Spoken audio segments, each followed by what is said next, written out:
Once upon a midnight dreary, while I pondered weak and weary over many a quaint and curious volume of forgotten lore, while I nodded, nearly napping, suddenly there came a tapping, as of someone gently rapping at my chamber door. "'Tis some visitor," I muttered, tapping at my chamber door. "Only this, and nothing more." Distinctly I remember it was in the bleak December, and each separate dying ember wrought its ghost upon the floor. Eagerly I wished the morrow, vainly I had sought to borrow from my books surcease of sorrow, sorrow for the lost Lenore, for the rare and radiant maiden whom the angels name Lenore, nameless here forevermore. And the silken, sad, uncertain rustling of each purple curtain thrilled me, filled me with fantastic terrors never felt before, so that now, to still the beating of my heart, I stood, repeating, "'Tis some visitor entreating entrance at my chamber door, some late visitor entreating entrance at my chamber door. This it is, and nothing more."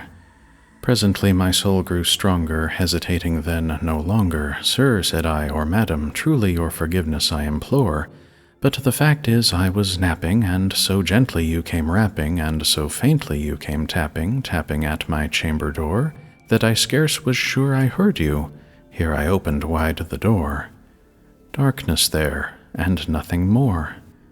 Deep into that darkness peering, long I stood there wondering, fearing, doubting, dreaming dreams no mortal ever dared to dream before. But the silence was unbroken, and the stillness gave no token, and the only word there spoken was the whispered word, "Lenore."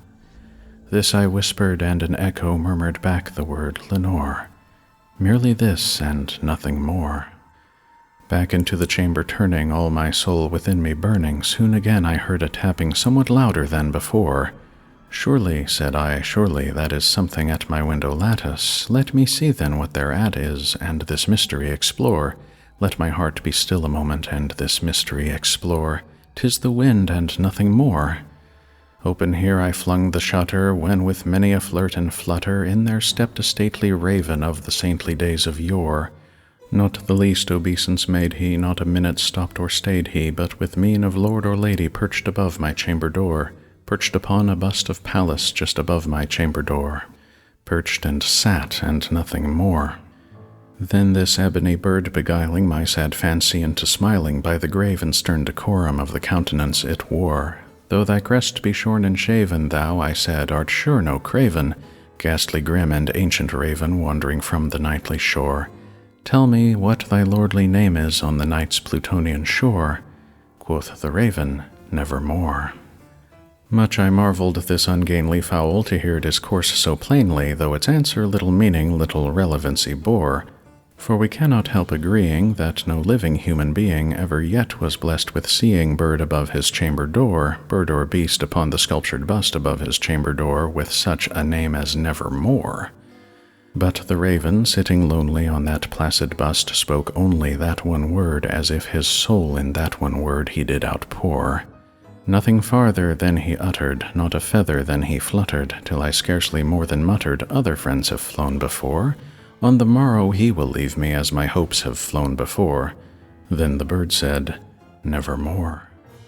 Startled at the stillness broken by reply so aptly spoken, doubtless said I, what it utters is its only stock and store, caught from some unhappy master, whom unmerciful disaster followed fast and followed faster, till his songs one burden bore, till the dirges of his hope that melancholy burden bore, of never, nevermore. But the raven still beguiling all my fancy into smiling, straight I wheeled a cushioned seat in front of bird and bust and door. Then upon the velvet sinking, I betook myself to linking fancy unto fancy, thinking what this ominous bird of yore, what this grim, ungainly, ghastly, gaunt, and ominous bird of yore, meant in croaking nevermore.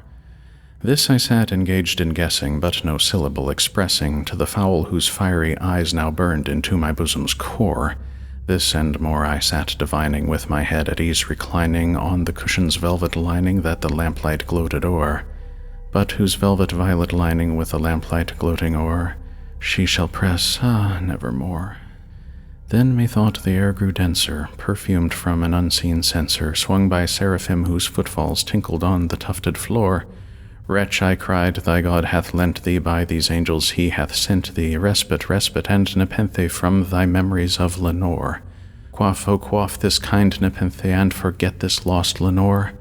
Quoth the raven, nevermore.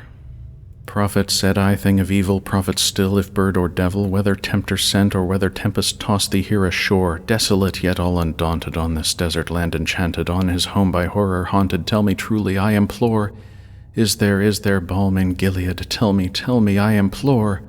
Quoth the raven, nevermore.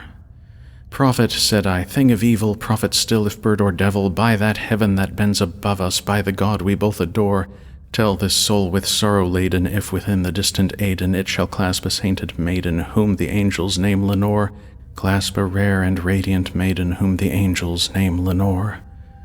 Quoth the raven, nevermore. Be that word our sign of parting, bird or fiend, I shrieked upstarting, get thee back into the tempest and the night's Plutonian shore. Leave no black plume as a token of the lie thy soul hath spoken.